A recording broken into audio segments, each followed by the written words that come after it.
جو لوگ دلائل کی دنیا میں ہار جانے کے باوجود بھی ڈھٹائی سے باطل دین پر ڈٹے ہوئے ہیں تو ان کو دو طرح سے ڈرایا جا رہا ہے. ایک یہ کہ جیسے تم بحث کی دنیا میں ہار گئے ہو, مغلوب ہو گئے ہو, تو ایسے ہی یہ ذہن میں رکھو کہ میدان جنگ میں بھی تم کو شکست ہوگی, کیونکہ اب آخری نبی آ چکے ہیں اور اللہ نے اپنے دین کو غالب کرنا ہے. تو دلائل کی دنیا میں جیسے تم سے جواب نہیں بن پڑا محمد صلی اللہ علیہ وسلم کے سامنے, تم حضرت عیسیٰ ابن مریم کو اللہ کا بیٹا نہیں ثابت کر سکے اور خدا نہیں ثابت کر سکے, تو جیسے دلائل کی دنیا میں تم ہارے ہو تو اللہ کے نبی کو حکم دیا کہ ان کو بتا دیں کہ میدان جنگ میں بھی تمہیں شکست ہوگی.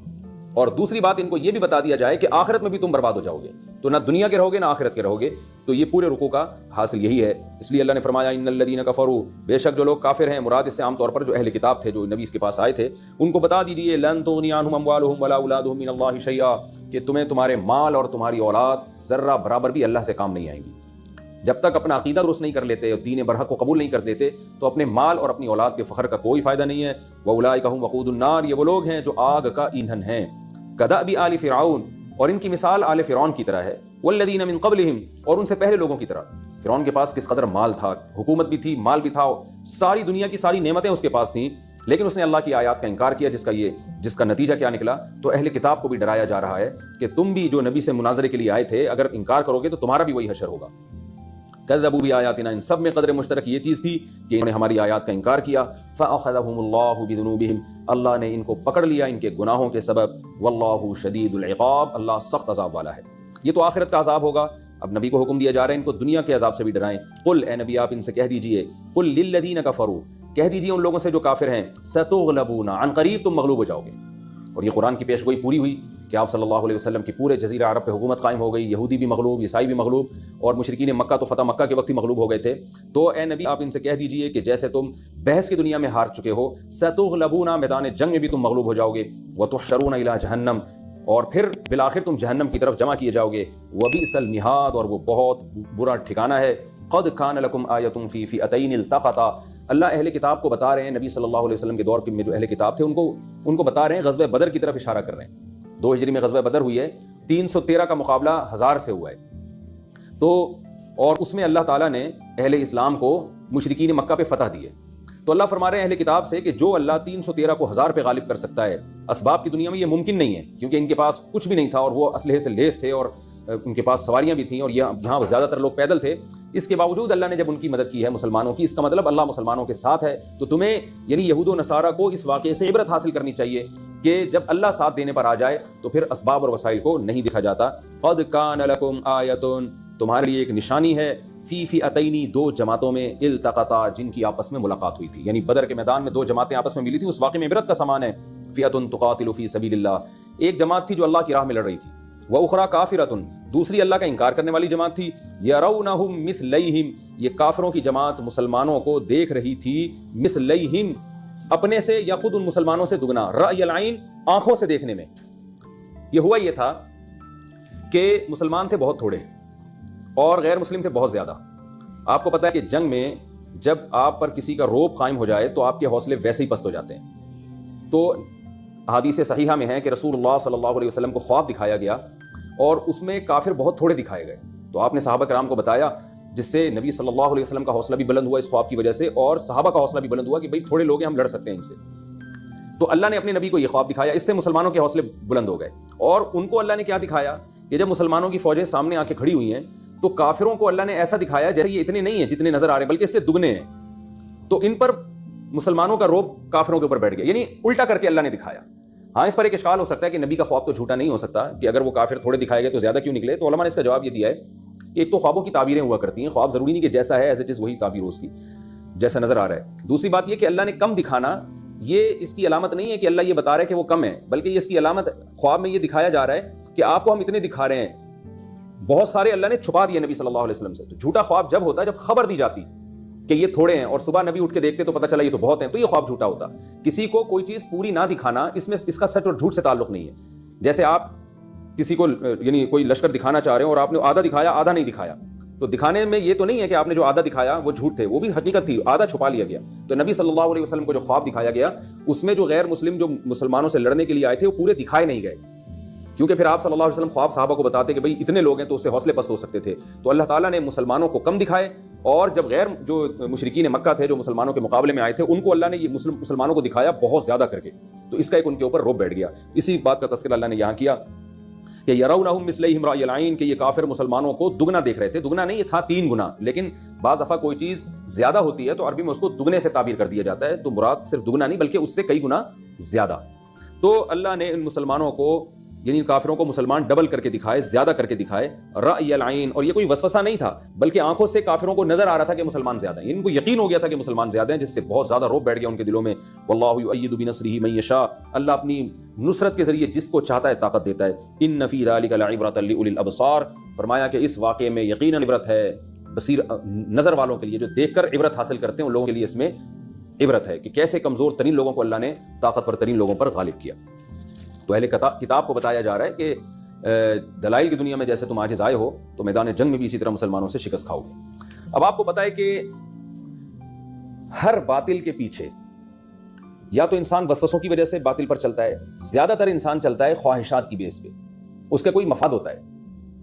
تو یہود و نصارہ جو اسلام کو فالو نہیں کرتے, حالانکہ اسلام کی حقانیت ان کی سمجھ میں آ گئی ہے, اس کے باوجود اسلام کو فالو نہیں کرتے. اس کی بڑی وجہ دلائل نہیں ہے کہ دلائل کی دنیا میں اسلام نے دلائل سے اپنا حق ہونا ثابت نہیں کیا ہے. جیسے کہ نبی صلی اللہ علیہ وسلم کے سامنے جو یہود و نصارہ آ کے بیٹھے ہوئے تھے وہ تو حجت بازی میں مغلوب ہو گئے تھے, ان کے پاس جواب نہیں تھے قرآن کے دلائل کے.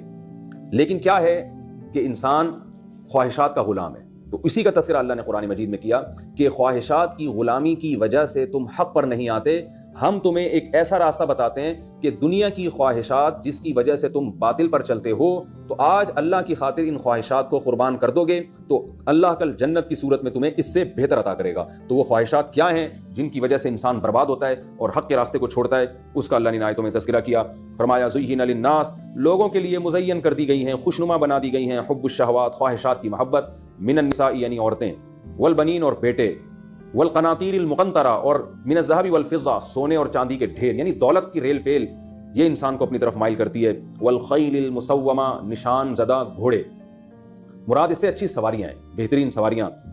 والانعامی, اور چوپائے. اس زمانے میں مال جو آپ کے پاس جو ایسٹس تھے وہ تو جانور ہی ہوا کرتے تھے, جس کے ریوڑ بڑا ہوتا تو سمجھتا میں زیادہ دولت مند ہوں. تو صرف اس سے چوپائے مراد نہیں, یعنی کسی بھی زمانے میں جو بھی آپ کے پاس اثاثے ہوں گے جس پہ آپ فخر کر سکیں وہ تمام چیزیں اس میں داخل ہیں. والحرث, اور کھیتیاں, یہ بھی ایک کمائی کا ذریعہ تھی, بہت بڑی کھیتی باڑی, تو اس کا بھی اللہ نے تذکرہ کیا. تو خلاصہ ان آیتوں کا یہ نکلا کہ انسان اپنی چاہتوں کو پورا کرنا چاہتا ہے جس کی وجہ سے بہت مرتبہ وہ حق سے پیچھے رہ جاتا ہے. تو اللہ فرما رہے ہیں ذالک متاع الحیات الدنیا, یہ دنیاوی زندگی کا تھوڑا سا سامان ہے. واللہ عندہ حسن المآب, جبکہ اللہ کے پاس بہترین ٹھکانہ ہے. تو اللہ کے لیے اگر ان چیزوں کو قربان کرنا پڑے تو قربان کر دو, کیونکہ اللہ کے پاس بہترین ٹھکانہ ہے. اور اے نبی آپ ان کو بتا دیجئے, اُنَبِّئُكُم بِخَيْرٍ مِّن ذَلِكُم, کیا میں تمہیں ان چیزوں سے بہتر چیزوں کو پتہ نہ بتاؤں. للذین تقوا, وہ لوگ جو تقوی اختیار کرتے ہیں, گناہوں سے بچتے ہیں, عقیدے کی بھی اصلاح کرتے ہیں, اعمال کی بھی اصلاح کرتے ہیں, ان کے پاس ان کے رب کے نزدیک جنات تجری من تحتها الانہار, باغات ہیں جن کے نیچے نہریں بہتی ہیں, خالدین فیہا, ہمیشہ اس میں رہیں گے. یہ دنیا کی نعمتیں تو ختم ہونے والی ہیں, وہ ہمیشہ رہیں گی. وازواج مطہرہ, اور پاکیزہ بیویاں, کیونکہ آیت کو شروع کیا گیا کہ سب سے زیادہ مرغوب انسان کو عورتیں ہیں. تو اللہ نے فرمایا کہ تمہاری یہ خواہش بھی جنت میں پوری ہوگی, ایسی بیویاں ملیں گی مطہرۃن, جو پاکیزہ ہوں گی. کیا مطلب؟ مطہرۃ من الدنس, میل کچیل سے بھی پاکیزہ ہوں گی, اور من الحید والنفاس, حیض و نفاس کے خون سے بھی پاک ہوں گی, بیماریوں سے بھی پاک ہوں گی, بڑھاپے سے بھی پاک ہوں گی, اور جو بھی کوئی ایسا عیب جو عورت کی کشش کو ختم کر سکتا ہے وہ تمام قسم کے عیوب سے وہ عورتیں پاکیزہ ہوں گی. ورضوان من اللہ, اور سب سے بڑی بات یہ کہ اللہ کی رضا بھی ہوگی. آج دنیا میں جو عیاشیاں کرتے ہیں, وقتی لذت تو حاصل کرتے ہیں لیکن اپنے خدا اور اپنے رب کو ناراض کرتے ہیں, جس سے ان کا ضمیر ملامت کرتا ہے. قیامت کے دن جب جنت ملے گی ایسا نہیں ہوگا, آپ کو عیش و عشرت کا مکمل سامان دیا جائے گا اور ساتھ ساتھ اللہ کی رضا کا پروانہ بھی ہوگا. واللہ بصیر بالعباد, اور اللہ اپنے بندوں سے خوب باخبر ہے. آگے اللہ نے پھر ان پرہیزگار بندوں کی صفات بیان کی جن کو جنت کی نعمتیں ملیں گی. الذین یقولون ربنا, فرمائے یہ وہ لوگ ہیں جو کہتے ہیں ہمارے رب, اننا آمنا, ہم تیرے کہنے پر ایمان لے آئے, یعنی ہم نے اپنے عقیدوں کو بھی درست کر لیا. فاغفر لنا ذنوبنا, تو ہماری عملی کوتاہیوں کو معاف کر, اگر کبھی ہم سے کوئی گناہ ہو جائے تو ہم کو معاف کر. وقنا عذاب النار, اور ہمیں آگ کے عذاب سے بچا. اور یہ تو ان کے دل کے جذبات ہیں جو اللہ نے بیان کیے. پریکٹیکلی یہ کیا کرتے ہیں, عمل کیا ہے ان کا؟ صرف عقیدہ درست نہیں کرتے بلکہ عمل بھی کرتے ہیں. وہ عمل کیا ہے؟ الصابرین, مصیبتوں پہ صبر کرنے والے ہوتے ہیں. والصادقین, کھرے اور سچے ہوتے ہیں, دو نمبری نہیں ہوتی. صدق منافقت کی اپوزٹ ہے. یعنی جو صادق اسے کہتے ہیں جو منافق نہ ہو، قول و عمل میں تضاد نہ ہو. والصادقین سچے ہوتے ہیں، جس کو آج کی زبان میں کہا جاتا ہے نا ایک نمبر آدمی ہے، کردار کا ایک نمبر ہے، مالی معاملات میں ہر معاملات میں ایک نمبر ہوتے ہیں، سچے ہوتے ہیں. والقانتین مکمل اللہ کے فرما بردار ہوتے ہیں. قانتین کا ایک معنی خشوع خضوع سے نماز پڑھنا بھی آتا ہے، یعنی عبادت کرتے ہیں، نمازیں پڑھتے ہیں. اور دوسرا معنی مکمل شریعت کے کو فالو کرنے والے ہوتے ہیں دل و جان سے. والمنفقین بدنی عبادتوں کے ساتھ مالی عبادتیں بھی کرتے ہیں، یعنی اللہ کی راہ میں خرچ بھی کرتے ہیں. اور اتنے سارے نیک کام کر کے پھر فخر نہیں کرتے، بلکہ مستغفرین بالاسحار، صبح کے وقتوں میں اٹھ کے اللہ سے توبہ استغفار کرتے ہیں. یعنی اللہ نے جو بتایا نا یہ جو دعا مانگتے ہیں اللہ ہمارے گناہوں کو معاف کر دے، اس سے وہم ہو سکتا ہے کہ شاید یہ گناہ کرتے رہتے ہوں. نہ گناہ سے بچتے ہیں پھر بھی توبہ استغفار کرتے ہیں. جیسے کہ حدیث میں بھی یہی حضرت عائشہ رضی اللہ تعالیٰ عنہ سے مروی ہے کہ نیک لوگ جو توبہ استغفار کرتے ہیں یہ وہ ہیں جو گناہ سے بچ کے پھر توبہ استغفار کرتے ہیں. والمستغفرین بالاسحار، تو اللہ نے فرمایا کہ یہ نیک لوگ ہیں جن کو وہ نعمتیں ملیں گی جو ان دنیا کی نعمتوں سے 1000 گنا اچھی ہوں گی. پھر دوبارہ سے اسی مضمون کی طرف لوٹا جا رہا ہے کہ اہل کتاب کو عقلی دلائل سے تو سمجھا دیا کہ عیسیٰ ابن مریم اللہ کے بیٹے نہیں ہیں. اب نقلی دلائل، نقل کا مطلب جو چلا آ رہا ہے پیچھے سے، ان دلائل سے اللہ ان سے خطاب کر رہے ہیں کہ دیکھو اللہ اور اس کے فرشتے اور جتنے بھی اہل علم ہیں وہ سب گواہی دیتے ہیں انصاف پر قائم رہ کر کہ اللہ کے سوا کوئی عبادت کے لائق نہیں ہے. عیسیٰ ابن مریم وہ معبود نہیں ہے، وہ عبادت کے لائق نہیں ہے، عبادت کے لائق صرف اللہ کی ذات ہے. تو یہ چیز آسمانی کتابوں میں بھی تواتر کے ساتھ چلی آ رہی ہے اور یہ شہادتیں سب جگہ موجود ہیں. تو تم اسلام کی نہیں مانتے تو ان کتابوں کی کیوں نہیں، ان کتابوں کو مانو جو تمہاری اپنی کتابیں ہیں. تو اس لیے اللہ فرماتے ہیں شہید اللہ بھی گواہی دیتا ہے انہ لا الہ الا ہو. دیکھیں گواہی کا لفظ اس لیے آ رہا ہے کہ عدالت میں یا تو عقل سے فیصلہ کیا جاتا ہے یا گواہوں کو طلب کیا جاتا ہے. تو اللہ فرماتے ہیں جتنے بھی انصاف پسند لوگ ہیں وہ سب یہی گواہی دیتے ہیں. سب سے پہلے اللہ گواہی دیتا ہے لا الہ الا ہو کہ اس کے سوا کوئی عبادت کے لائق نہیں ہے. والملائکۃ، فرشتے بھی گواہی دیتے ہیں اور فرشتوں کی گواہی تمام آسمانی کتابوں میں ہے. واولو العلم، اور جو علم والے حقیقی علم والے لوگ ہیں چاہے وہ یہودیوں میں ہو چاہے وہ عیسائیوں میں ہو چاہے وہ مسلمانوں میں ہو، اور آج بھی گواہی دیتے ہیں. آج بھی بہت سے پادری ہیں جو اس بات کی گواہی دیتے ہیں کہ یہ غلط نظریہ ہے جو عیسیٰ ابن مریم کے بارے میں معبود کہا گیا، جو لبرل قسم کے ان کے لوگ ہیں جو حقیقی لبرل ہیں، نام نہاد لبرل نہیں ہے. وَأُولُو الْعِلْمِ، اور علم والے لوگ بھی گواہی دیتے ہیں انصاف کے ساتھ قائم رہتے ہوئے. پھر ان تمام گواہیوں کے بعد اللہ نتیجہ نکالتے ہوئے فرماتے ہیں لا الہ الا ہو، حقیقت یہی ہے کہ اس اللہ کے سوا کوئی عبادت کے لائق نہیں ہے. العزیز، وہ زبردست غالب ہے. الحکیم، حکمت والا ہے. یہاں تک تو اہل کتاب سے جو دلائل بیان کیے جا رہے تھے اس میں عقلی، نقلی اور دلائل اور دھمکیاں، یہ ساری باتیں مکمل ہوئیں. آگے اللہ تعالیٰ ایک اصول اور ضابطہ بیان کر رہے ہیں، کیونکہ یہود و نصارہ میں بعض یہ بھی کہتے تھے کہ ٹھیک ہے اسلام بھی برحق مذہب ہے، ہمارے لیے عیسائیت ہے، تمہارے لیے اسلام ہے. تو اللہ نے اس کا بھی جواب دے دیا ان الدین عند اللہ الاسلام، دین اللہ کی نظر میں صرف اسلام ہے. یعنی جب اسلام دنیا میں آ گیا تو اب تمام دین منسوخ ہو گئے، یعنی حقیقی مذہب اب صرف اور صرف اسلام ہے. سوال پیدا ہوتا ہے جب اتنا اسلام میں جان ہے کہ اب اسلام کسی اور کو قبول ہی نہیں کرتا اور اللہ یہ اعلان کر رہے ہیں کہ اسلام کے علاوہ کوئی اور مذہب میں مانوں گا ہی نہیں، تو پھر اس سے تو کسی کو بھی اختلاف نہیں کرنا چاہیے تھا، اس کے برحق ہونے کے دلائل تو بہت مضبوط ہوتے.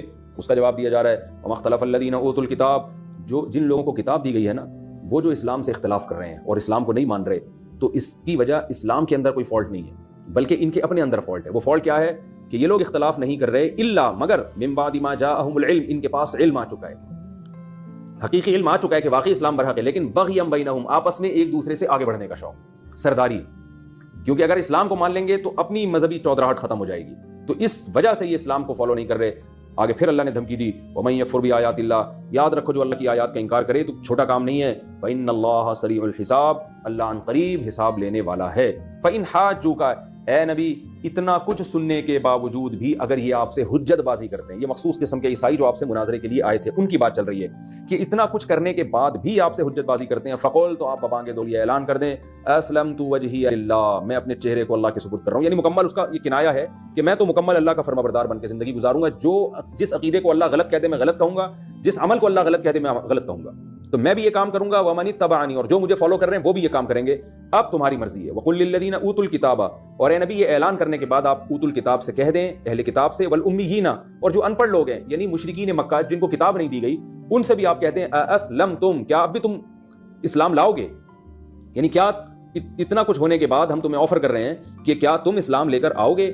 فَإِنْ أَسْلَمُوا، اگر آپ کی اس پیشکش کے بعد یہ اسلام لے آئیں، فَقَدْ اِهْتَدَوْا، تو یہ بھی ہدایت یافتہ ہیں. کیونکہ اسلام کسی خاص نسل کے ساتھ خاص نہیں ہے، کسی خاص قوم کے ساتھ خاص نہیں ہے. جو بھی یہودی ہو، عیسائی ہو، مشرکین مکہ میں سے کوئی بھی ہوگا، اگر وہ بھی اس کو فالو کرے گا تو وہ بھی سیدھے راستے پر ہے. وَإِن تَوَلَّوْا، لیکن اگر اس کے باوجود بھی یہ سیدھے راستے سے ہٹتے ہیں، اعراض کرتے ہیں، تو اے نبی آپ غم نہ کریں. فَإِنَّمَا عَلَيْكَ الْبَلَاغُ، آپ کے ذمے بات پہنچانا ہے. وَاللَّهُ بَصِيرٌ بِالْعِبَادِ، اللہ اپنے بندوں سے خوب باخبر ہے، اللہ خود انتقام لے لے گا ان سے.